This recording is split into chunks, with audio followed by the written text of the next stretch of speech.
So you saw the title of the video and wanted to see for yourself what a master of DIHHH looks like, huh? You may be inexperienced, have been told that your dick game was ass, or just bored with watching slot videos all day long. You might even be a girl, shocked that this even appeared on your page. I understand, understandable. No matter your experience, gender, or the size of your little roommate down there. Hey, I wanna jerk it. No, you horny ass nigga. You will all learn something today. Take a seat everybody, and welcome to How to Drop Dick 101. First things first, let's get the principles out of the way. What is dropping D? What does dropping D look like? Any hands? Anybody at all?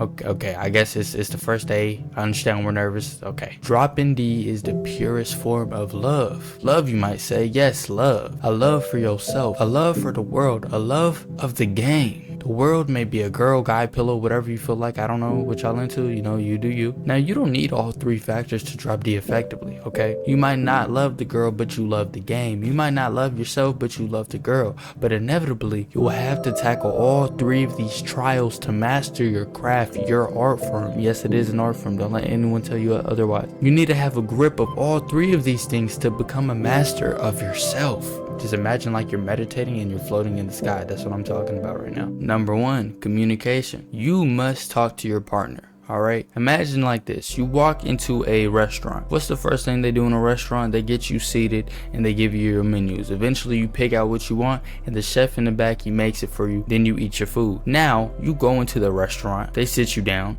20 minutes later, they randomly give you whatever item that's on the menu. Now you're like, what is this? I do not want crab and cream of tartare. What are you feeding me right now? So you go and talk to the chef, and the chef is like, bro, I didn't know what you want. And that is the perfect way to describe sex. There's a miscommunication between the chef and the person who wants food. If these things aren't communicated, the yeses and the nos of what you want and what you need, the boundaries in these more intimate times, then there's a lot of things that could go off course. And also with communication comes listening. You have to listen to what your partner is telling you, because if they are open enough to even tell you, that means they trust you a bit. And if they trust you a bit, you don't want to break that trust. So if they're telling you to stop, don't do that, do this instead. Do that instead. If they're telling you to keep on going, keep on going. You know what I'm saying? It's simple, but I believe our egos and our pride gets in the way because we feel like, oh, we know better sometimes. But no, listen to your partner. And everybody's needs are different, right? You might have some experience. If you are not willing to learn what this individual wants, then all that experience might be for nothing, you know? And this, in my opinion, is the most important thing I'm going to talk about today.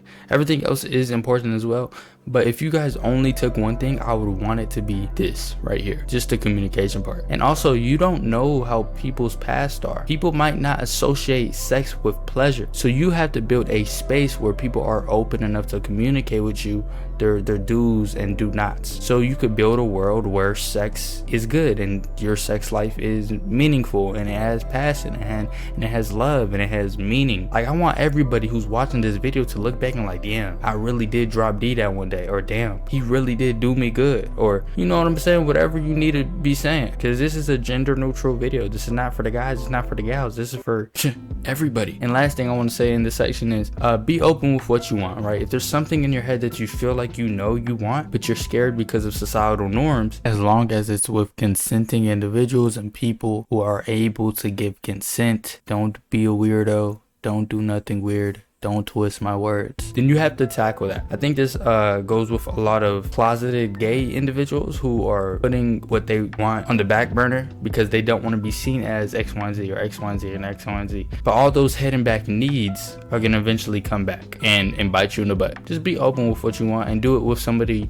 you trust as well. I'm going to get to that last part. Oh my God. I was burping, bro. I had these 2 pancakes from Denny's with chocolate chips in them, bro. Oh my God. That was doing me good. I gotta stop. I gotta eat better. I gotta be on my Mediterranean diet. You know what I'm saying? Number 2, porn is not real, bro. What you see on porn will not translate to real life. All right. It also sets a bad example of what actual sex looks like. Things might be over aggressive. Things might be over dominant. Right? They might just pull up on a girl. Boom, boom, boom, boom, boom, boom, boom. When you're not gonna be jackrabbing a girl as soon as you get inside her. There's more steps that need to be completed. Let's just say that before you get to the final one. And and the girl you might be with, or the individual you might be with, the guy you might be with as well, because porn could ruin the view of sex for everybody, right? So it doesn't matter if you're a girl or a guy. But just because you see something on porn, that doesn't mean that is what you have to fulfill. That doesn't mean that's what the other person wants as well. And I'm not saying some things in porn aren't factual. It depends on who you're doing it with. But some people might like some things, some people might not like those things. Some people might want it all slow and more intimate more of the time. Some people might want it more rough and more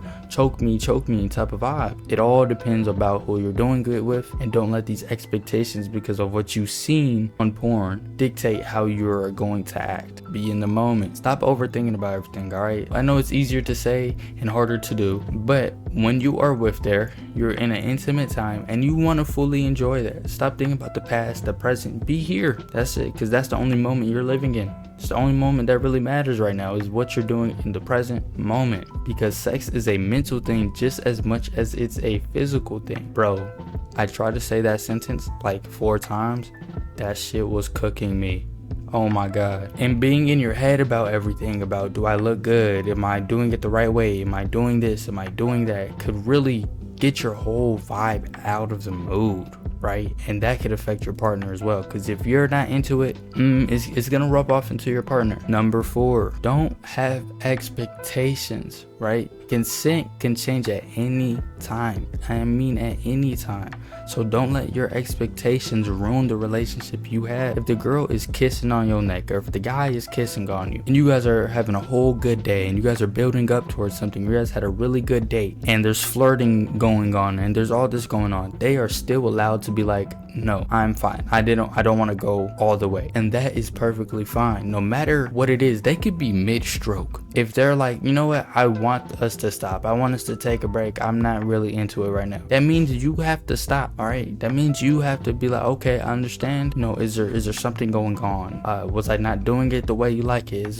What's going on, right? I understand how you might feel blue balled, or you might feel, what's the girl variation of that? Like blue put, blue clit. You might not feel fulfilled, and that's understandable, right? But to express that in a negative fashion with annoyance or hatred is not healthy. You're childish for not getting what you want. You're a grown individual. Act like it. And a relationship as well does not mean somebody has to do X, Y, and Z, right? Consent has to always be given. Number 5, this one is about social awareness. You got to know who you are doing stuff with. Before you let somebody get in between your legs, or before you put something in between someone's legs, you should know what this person is about. You should know them to a decent degree beforehand, because sex can have consequences. And I'm not talking about like AIDS or boom boom boom, which is also the case. You could get STDs, STIs, and all stuff like that. But more importantly, you don't know what somebody else is going through. You don't know how they view things. You don't know how they might take it if you are having such an intimate moment, and the next you're just like, nah, we're chilling. If these things aren't understood, if you don't know that this person is going to be all right if you guys are just having casual sex, that's scary, right? That's very scary. That's very dangerous, especially for women out there, because you guys could get the very bad end of the stick. A lot of creepy stalker energy. I'm not saying men can't get that either. 9 times out of 10, women are going to experience it worse than men, because you could find them attractive, but attractiveness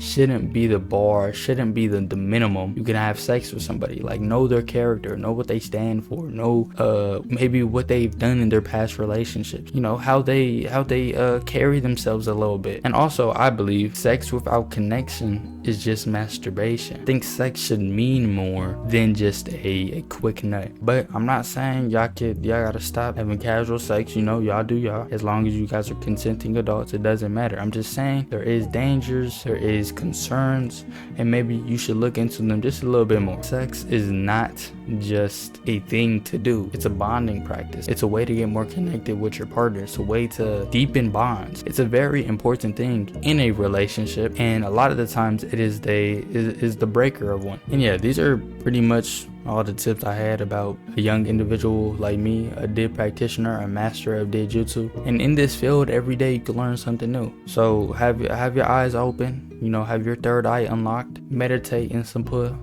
meditate on some dick, whatever you gotta do, right? Blessings and offerings, my fellow practitioners. I hope you guys are well. Like the video, check out my other videos as well. They're a little bit more serious. This one's a little bit more lighthearted, but I did want to touch on how sex life is impacting us as a people. Hope you guys are doing well.